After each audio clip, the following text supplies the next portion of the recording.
Est-ce que tu sais pourquoi tu te sens perdu dans ta vie? C'est-à-dire que tu sais pas où tu veux aller, tu sais pas quelle direction prendre. Bah, il y a une réponse qui est simple. En fait, tu le sais. Tu sais où tu veux aller. Mais simplement qu'il y a une part de toi qui ne l'accepte pas. Il y a un désaccord, une tension, un déséquilibre.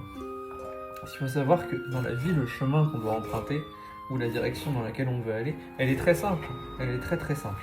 Simplement, il y a énormément de choses qui rentrent en ligne de compte et que souvent, il y a un déséquilibre.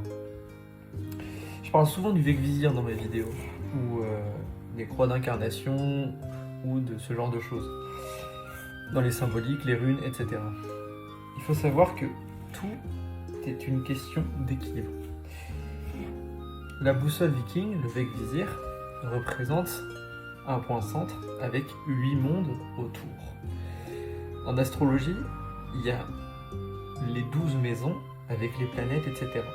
Dans l'univers viking, de la mythologie nordique, il y a Yggdrasil, l'arbre-monde, avec Midgard qui est au centre, et tous les mondes autour. Il faut savoir que tous ces mondes correspondent en fait à des sphères de notre vie. On va dire la sphère professionnelle, comment on se relie en fait aussi aux gens autour de nous, comment est-ce qu'on se sent épanoui, comment est-ce qu'on construit quelque chose, quelles sont nos joies profondes, notre trésor intérieur. Et en fait, toutes les difficultés qu'on peut éprouver en fait dans la vie. Donc on parle souvent du moment présent, c'est parce que certes on est déconnecté du moment présent. Mais ce qui fait qu'on est déconnecté de ce moment présent, en fait, ce moment présent, on peut le rapporter à ce centre, Midgard, le centre de la croix d'incarnation, ou le centre en fait de la croix en astrologie. Parce que tout est une question de dualité. On est incarné dans ce corps, dans la matière. La dualité fait partie intégrante du monde. Donc ça sert à rien de la rejeter. Ça sert à rien de rejeter l'ego, c'est pareil. Les gens qui rejettent l'ego, c'est des gens qui rejettent une part d'eux-mêmes. Mais l'ego est là, il est présent. Et si on le rejette, si on le repousse, cette tension, elle sera jamais, elle sera toujours présente en fait.